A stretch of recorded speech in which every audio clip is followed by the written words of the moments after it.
Hello and welcome.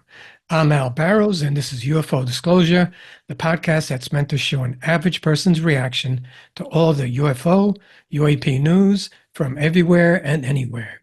Today, I'd like to talk about the Kumburgaz UFO footage that was captured in Turkey between 2007 and 2009 and is considered by many in the UFO community to be the best evidence of extraterrestrial or non-human activity ever recorded. This footage contains raw material showing a UAP craft, the cockpit, and even the pilots. The footage has been circulating online for almost 2 decades. The Kumburgaz case is historic. It even has its own Wikipedia page. The History Channel covered it and concluded that the case was unresolved and genuine.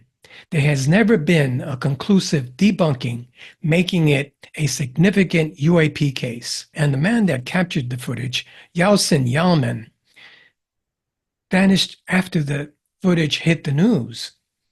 He became an enigma. Until recently, a podcast by the name of UAP Files podcast was able to locate and interview him. Yasin is now 66 years old. He revealed some unexpected details during the interview. Like he said he was chosen to capture this footage. He also predicted the sighting of a huge UFO in the near future and even gave its locations and times. Stay tuned. Should be a great podcast. Okay, so I'm going to go over a few points here in this article, this online magazine, Hows and Whys by Vicky Verma, and it's entitled Turkey Kumburgaz UFO videos are 100% real with clear view of alien entities sitting inside the craft. A series of UFO incidents occurred between 2007 and 2009, as I said, in the town of Kumburgaz, and this place is situated near Istanbul, Turkey. The video evidence was taken by a night watchman called Yasin Yalman, which I mentioned earlier. So Yasin Yalman was working as a night watchman or a security officer at a facility when he shot these amazing videos back in 2008. Yasin said that he started recording the strange crafts as a hobby to pass his time in the night. A lot of the videos are shaky, so there were a lot of skeptics. However, a lot of the experts confirmed that the videos were authentic. This is a picture of Yasin Yalman right here. Okay, so now I'm going to show some footage of the Kumburgaz craft. As I said, there's hours of footage. I'm just going to show a few seconds of it. And the voice that you're going to hear is Dr. Lear. He was a UFO researcher that went down there and confirmed that the craft are real. This is the video. It's called a Kumburgaz video, which is a close-up of a craft, so close that you can see the occupants. It is 100% real, and I was there as that was filmed.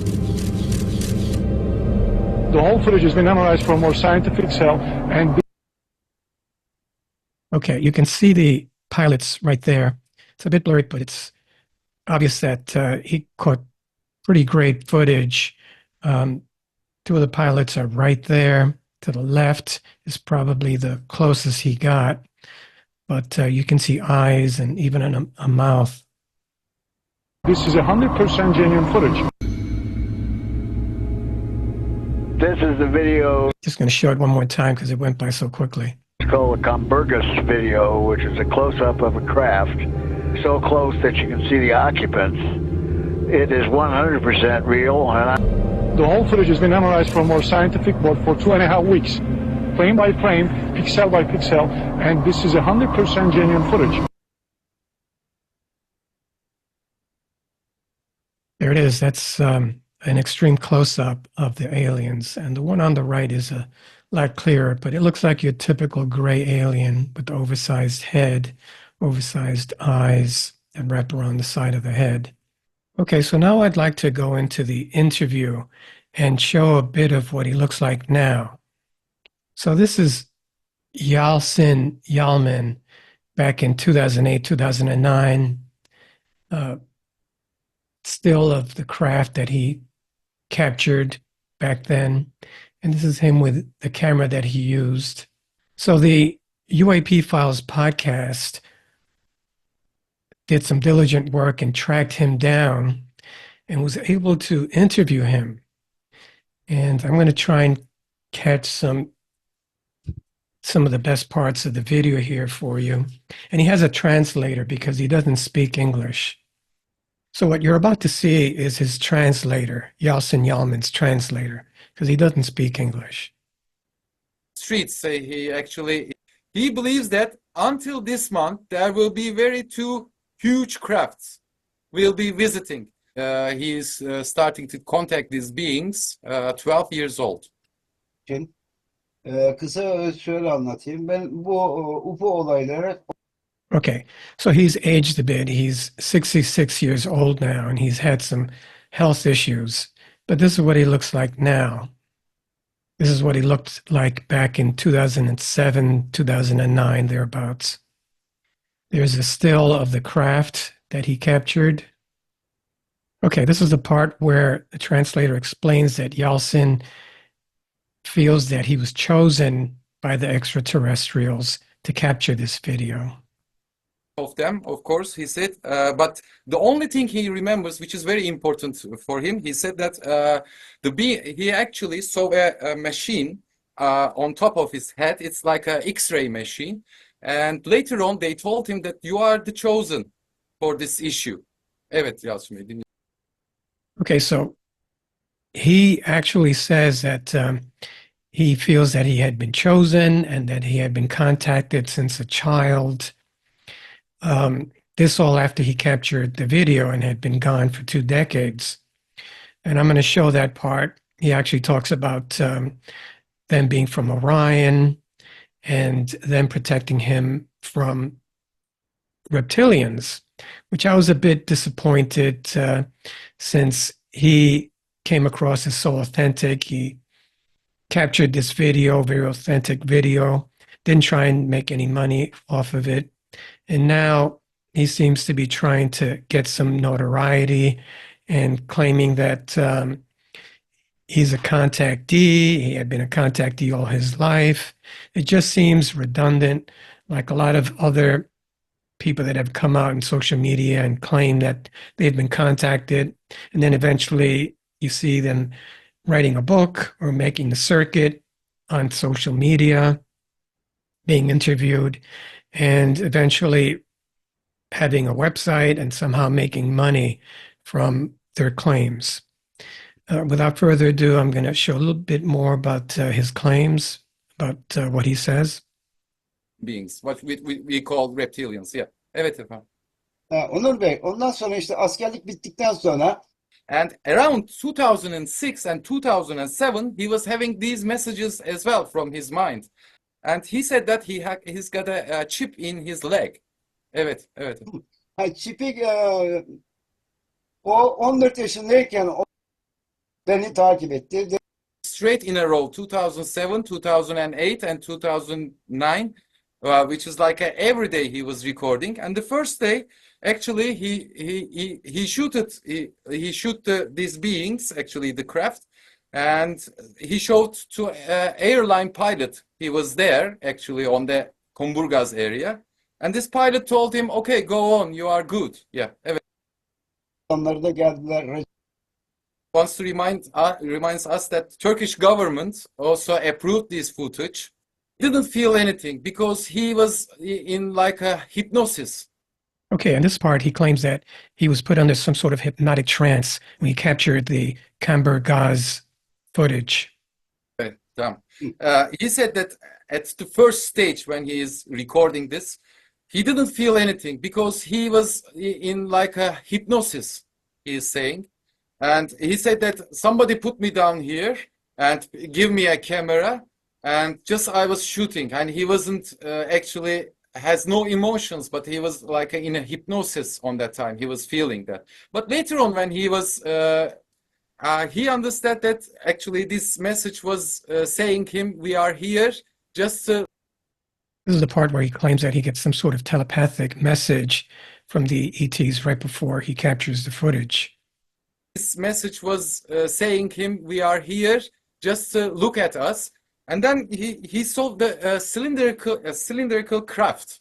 But he was seeing the craft, but he was showing the other people. Other people didn't see that, the craft. That he believes that this craft size is 60 meters high. And he believes that. Okay, so here the translator says that Yeltsin talks about the ETs being from the Zeta Reticuli system and that they were there to protect him or humanity. He said that between 2000 and 2009, just imagine it's like a short movie. He has having these messages from the Zeta Reticuli system beings. He said that we are the protectors of you against the Orion system. So he believes that between 3 years, every night, they were telling him, just be there and we will protect you on that time. And he believes that the beings from Orion originally wants to destroy him. And he believes that that's why they are there on the Kumburgaz area every night, 3 years in a row. Okay, so I found that pretty disappointing that after capturing that very authentic video, now he's come up with the story that the Radas Zeticulans were there 3 years to protect him from the other extraterrestrials from Orion. That sort of takes away from his credibility, in my opinion. I'm going to show a bit more. As you may know, in the eastern part of Turkey, there is a place called Adıyaman Nemrut Mountain. Adıyaman Nemrut Mountain is a tourist guide as Okay, so here he claims to know of a huge craft that's buried underneath some sort of a monument in Turkey called Adıyamanir. Nemrut Dağı'ndaki anlatmıştım. Onu Actually, this is not a dream. The beings told him. As you may know, in the eastern part of Turkey, there is a place called Adıyaman Nemrut Mountain. Adıyaman Nemrut Mountain is a tourist guide, as far as I know, that after Tutankhamun's grave, it was the only left in this earth which is not opened yet. Actually, it is like a tumulus type of graveyard. He believes that, still believes that, and until I die, he is still insisting on that. He believes that there is an ancient spacecraft is hiding underneath that mountain. And he takes this message from the beings. Here he is again explaining how he was hypnotically controlled by the ETs when he captured the footage. He's a robot, and then he just controlled by them. And then he, for example, on the left-hand side, he just like in a hypnosis state of hypnosis, he just turned around and they want him to see. That's all. But it was on the beach. It was not anywhere else. It was on the beach, seaside. bir şey eklemek istiyorum. İşte Recorded as well. He went into the hypnosis session again. Suddenly, he took his camera and went out. And then he took another craft. And all the people run after him. And they witnessed the same thing. bir de Observations. But he believes that these beings are taking energy from thunders. Yeah, I thought this was interesting because I had just done a podcast on JAL Flight 1628, where a Japanese pilot encountered a huge UFO back in 1986. And this might explain why that huge craft followed the JAL Japanese flight over Anchorage, Alaska. Here, Yalmin claims that the ET craft need the exhaust fumes from commercial airlines, and they also get some sort of energy from thunderstorms. But he believes that these beings are taking energy from thunders. And also, if you, for example, hire a cargo plane and behind the cargo plane, make observations, you would have a chance definitely see one of them because from the gases they release from the plane, they are feeding from them and the thunders, or we call it thunder, right? Yeah. And he believes definitely these are feeding from these two kind of elements. 100 yıl daha var. Bizler göre When he was in the craft, when he was abducted actually in the Okay, so as many before him claim as a contactee, now Yeltsin is claiming that he had been abducted. devamlı Mars'a to moon. And also he's mentioning that when he was in the craft, when he was abducted actually in the hypnosis state, they showed him humans were going to the Mars. He believes that next 100 years, humans will go to the Mars, next 100 years. But he said that this will be very, very careful in the moon, far side at the moon. Now he's warning against going to the moon, claiming that there are good ETs on the moon as well as malevolent ETs on the moon that we should be careful with. He said that this will be very, very careful in the moon, far side at the moon. We must be very careful because there are some guardians that are like positive ones and the negative ones. So the negative ones, they didn't want to human beings go to the moon. But the others, they are welcome. But he said that watch out the moon. The moon is very important, he said. Peru. Peru, Brezilya, değil mi? Yes. Peru. Yani Okay, this is the part where he makes the prediction of a huge UFO being sighted in the near future over Peru, Brazil, and Chile, and possibly the southwest of the United States. Peru. Bir şey oldum şu anda. İşini gücü yok, işim vardı. Kendileri kaybeder. Anlayacaklar. Thank you very much.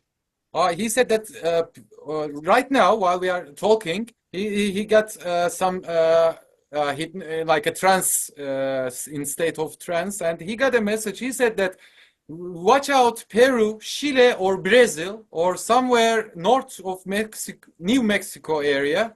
He believes that until this month there will be very two huge crafts we'll be visiting.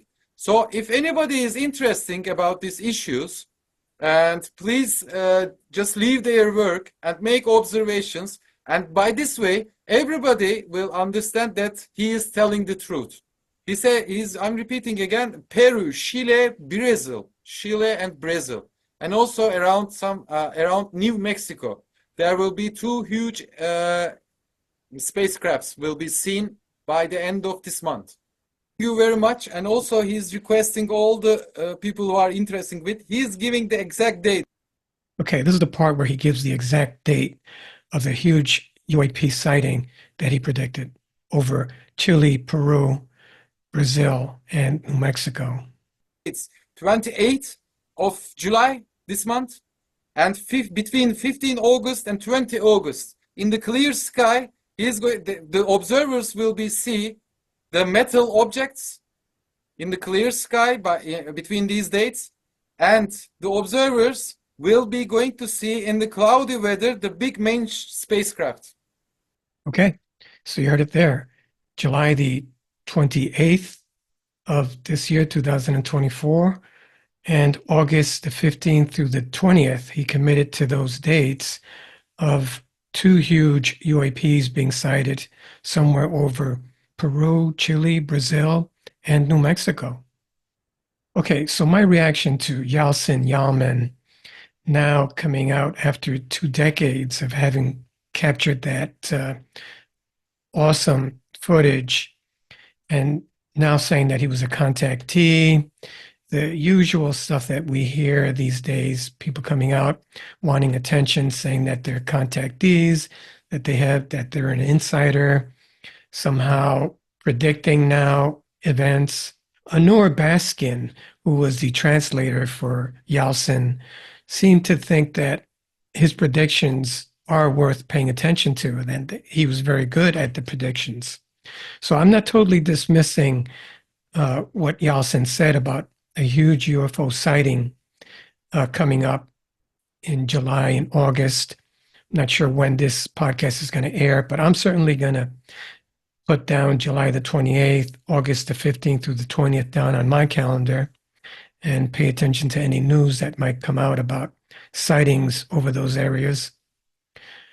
I'd like to change gears now and talk about an area that I found about in Mexico, since I've been thinking of visiting Mexico recently. And this area has become an epicenter for people interested in ufology. This area in Miramar Beach, Mexico, feels that it's being protected by extraterrestrials. Okay, so as I said, I've been thinking of going to Mexico, Cancun area, or maybe even Mexico City to see Teotihuacan, the pyramid. And so I've had my eye on Mexico as a travel spot. And I came across this. This is an online article on Vice News, and it's about Miramar Beach. It's become an epicenter of alien culture in Mexico. And this article is by Nathaniel Janowitz, and it's entitled Inside the Mexican City That Believes It's Protected by Aliens. Legend has it that cities of Madero and Tampico are protected from hurricanes by an alien base called Amupac. This place is in Miramar Beach, Tamaulipas.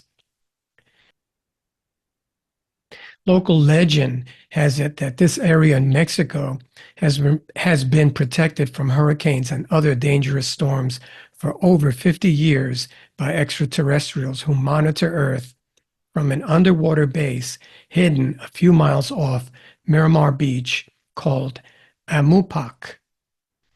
And while the rumors of underwater alien protectors are unproven, what's certain is that Tropical Storm Karl took a sharp turn away from that part of the shoreline. Extreme weather events continue to miss these cities, feeding the legend and making Madera and Tampico the epicenter of alien culture now in Mexico. And around Miramar Beach especially, the legend of Umapac, the underwater ET base, has become an important driver of the economy and a principal reason why some tourists flock to the area. Some restaurants are named after Martians, and souvenir stands sell alien stuffed toys next to t-shirts with flying saucers. The locals claim that the beach is protected. They call it Playa Protegida. This is a picture of one of the stands with all of the extraterrestrial paraphernalia. Street stalls along Miramar Beach sell alien souvenirs as locals try to make a buck off the legend of Amopac. It's sort of the Mexican Roswell, I suppose.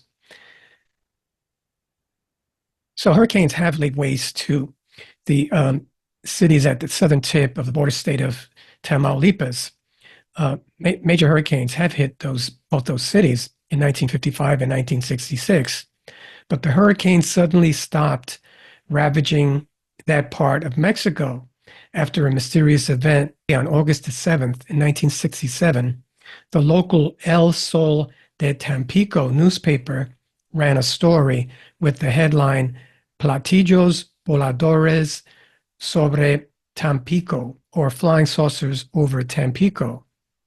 The article claimed that thousands of inhabitants witnessed the aerial phenomenon and quoted the local airport's control tower officer, who reportedly counted 9 unidentified objects. The control tower officer said, quote, "They came from over there, apparently heading to the sea in the direction of Tampico and Madera, over the waters of Miramar Beach." They have an unofficial holiday there called El Día Omni, and Omni is the name for UFO in Spanish. So it's called El Día Omni Tamaulipas. And this takes place on October the 25th, if anyone's interested in going down there. It's an unofficial holiday in the state, named after the Spanish acronym for objeto volador no identificado, or unidentified flying object. So in short, they call it OVNI. And this is a picture of members of ICOT and curious onlookers celebrating the Dia of OVNI in Tamaulipas. They host an informal event about the legend of aliens in the region. The event was organized by a group of self-proclaimed alien investigators called OVNI Scientific Investigation Association of Tamaulipas, or ICOT, AICOT, is the Spanish acronym. And it's held in a small enclave off Miramar Beach's promenade. And they give short lectures, a series of short lectures on recent sightings and ancient Mesoamerican civilizations believed contact with extraterrestrials, and the legend of the underwater alien base, of course, Amupak. Not everyone in the region believes these claims, of course, or approves of their promotion of the existence of this underwater base, Amupak. But it's become an important reference point for alien enthusiasts in the area and around Mexico. Juan Carlos Ramon Lopez, the group's founder and president, is a well-known figure in Mexico's extraterrestrial scene. He said that Amupak is intraterrestrial and multidimensional, seemingly made of crystal and some metals, and inhabited by nearly 10 feet tall, thin, and light-skinned beings who had a more evolved consciousness with energy radiating throughout the place. He said that the information that he received about Amupak is that they are monitoring our planet. Here's a sign at Miramar Beach that points to various locations around the world, including the OVNI, OVNI base, 13 kilometers into the sea. There it is there. OVNI base, 13 kilometers into the sea. And that would be the Amupak base. And numerous people at the event each year claim that they've seen OVNIs or other unexplainable phenomenon. The unofficial holiday, El Dia Omni, Tamaulipas, began essentially as a practical joke to mock the area's legend. But over the following years, Lopez and the ACOT organization have spearheaded a move to legitimize the holiday and tweak it to reference ovnis, pronounced as a single two-syllable word like ovnis instead of Martians. And now the movement has government support. Here's a picture of Juan Carlos Lopez, the leader of ICOT. He's the founder and president and claims to have visited Amupak, the underwater ET base. And he's visited Amupak as on an astral voyage, which means that he visited it spiritually. They're trying to get the unofficial holiday officially recognized and help organize the first ever holistic ufological congress in Tamaulipas. And they believe that they can do this. This is a map showing where Tamaulipas is. This is the United States, and this is the border here. And Madera and Tampico, right about here, and the Miramar Beach is in between them. And Amupak is the alien underwater base. And for some reason, all the storms have been diverted away from Tamaulipas, and they claim that it's the underwater base, Amupak, that's responsible for protecting them.